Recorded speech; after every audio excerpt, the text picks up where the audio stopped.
What are some stereotypes of a gay man? Whether things you've just heard or things that you see in the media, TV shows. Very flamboyant, like the guy. Okay, like Nathan Lane in the movie. Yep. Or what's his name on Will and Grace? Jack. Yeah, very flamboyant. Flashy clothes. Okay. Nothing else? Nobody's. The voice, that's kind of flamboyant. Okay. Okay. What's that? Lisp. Lisp. What kind of jobs? There are stereotypes that gay men.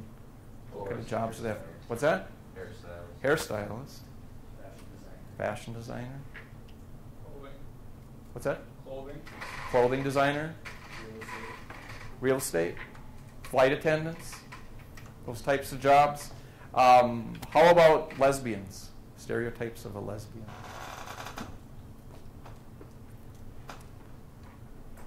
Short hair. Short hair. Okay, manly. Flannel shirts. There you go. I was thinking the same thing. Flannel shirts.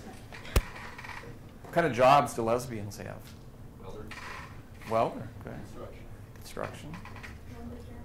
Lumberjack. Truck drivers. How about police officers?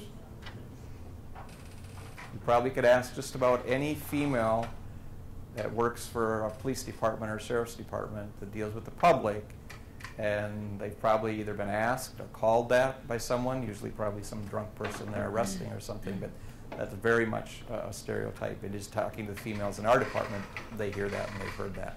So those are some of the stereotypes, and do some of those stereotypes fit? Sure. Are there gay men who are hairdressers and flight attendants? Yes. There are straight men also. There are gay men who are police officers, teachers, firefighters, politicians, whatever. So again, those are stereotypes that people use and try to make it seem or want people to think that all gay people are like that. And that's not accurate. All gay people aren't. You can't fit them into a box, just like you can't fit all straight people into one box. Stereotype of a straight male in this area would be that drives a pickup with a gun, wears camouflage clothes, and hunts all the time. Do some do that?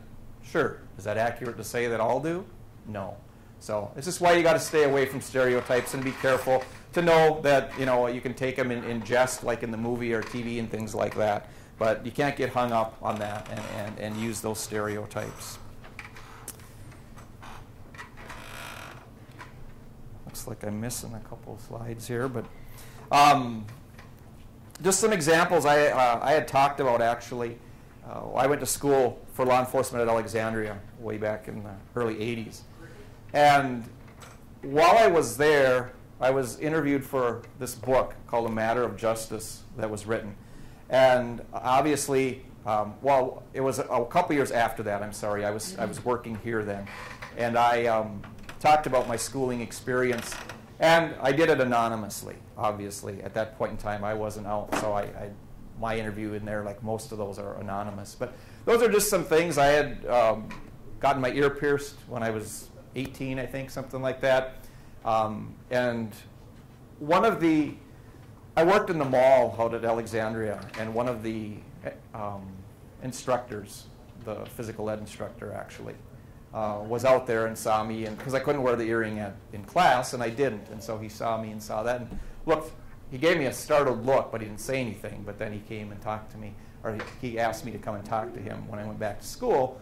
And obviously he said, men don't wear earrings. You can't wear it here.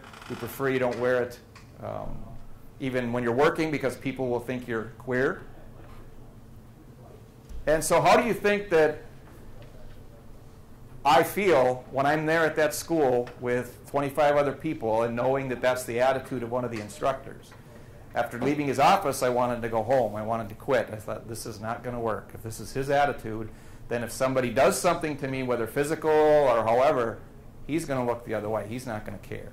So again, it's about setting that environment that people have control over. And that, as an instructor, he had control over that. As law enforcement officers, you're going to have control over a lot of situations and a lot of environments, and you have a lot of influence over people. And so it's very important to be careful about things that you say or do. This gets to a couple things that happened at the police department, and keep in mind again, this was the mid-'80s. These people are now, that I'm make comments about here. Again, they're not named, but they don't work here anymore. The attitude has very much changed in our department. We're on our third chief, I think, since I've been here. So things are different. But when I first came out, there was a group of officers, older officers, more veteran officers who'd been around, that I wasn't really great friends with, obviously, but we would talk and we had a cordial relationship at work. And once I did come out, that stopped. There was a handful of people who wouldn't talk to me anymore, and then never said anything to me personally, but it came back to me, obviously, through the grapevine that there was at least one who said he wouldn't back me up. He wouldn't come to help me if he was around the block and something happened. Again, put yourself in that position. As police officers, law enforcement, you rely on your fellow officers. And that kind of personal stuff, whether you think it's okay, whether your morals, your religion, whatever says I don't like gay people, I don't like what they do, whatever, when you're out there working that same job and working in law enforcement, you have to back each other up. And you have to put those things aside.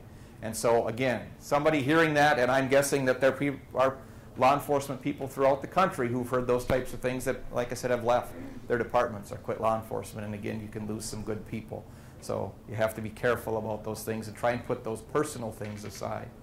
I mean, there have been lawsuits and situations throughout the country where a transgender person's arrested for something and nobody says anything, or there's no policies or anything, and the person dressed as a woman is just thrown in with all the men. And it's not a good situation. And there's been people assaulted and all types of things. Then when it's time to sue, everybody's going to get sued who put that person there and had anything to do with it. So for their safety first, but also to cover yourself, at least make sure that you tell that jailer or whatever, this person is transgendered, you probably want to separate them. You can't tell them, it's their policies, it's their rules, but you're covering yourself, and obviously, as you know, and you will learn as you go through this job, documenting things is important.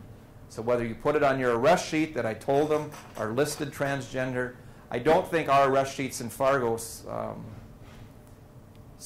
have that option for transgender, and obviously we should look at our paperwork and do that and make sure that's an option for you to circle or write it out, however. When you're talking to the person, obviously, refer to them how they want to, he, she, those types of things, no matter how they are present themselves. You want to be respectful and talk to them how they want to be talked to and identified how they want to be identified. Some reasons of perception of law enforcement, reasons why some people don't want to come forward. First of all is being outed.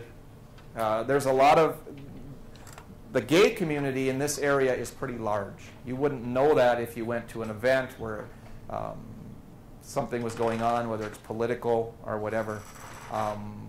But it is. There's a lot of people in the closet. The I-Beam in Moorhead is a gay bar. And I haven't been there for a couple years, but typically on Friday and Saturdays you couldn't move. It's so packed. But you never see any of those people at a rally or an event or a parade.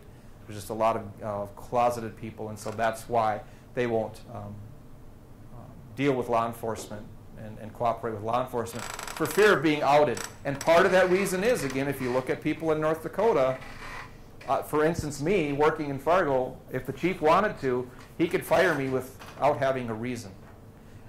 He could fire anybody if he wanted to without having a reason, but most people would have some sort of recourse to go back. There's nothing that would protect me in North Dakota or in Fargo other than trying to get a sympathetic judge to say you can't do that. So that's a legitimate reason why some people won't come out, whether it's at work or wherever, because they are afraid that they're going to lose their jobs. And I look at that sometimes and I say, that's crazy, that doesn't happen. And then you read where certain places it does. So people might be afraid they'll get a homophobic response, again, that somebody who's going to let their personal beliefs or feelings get involved in the situation. They came to report a crime to you and you got a negative response. So they're going to be afraid, well, why should I go forward?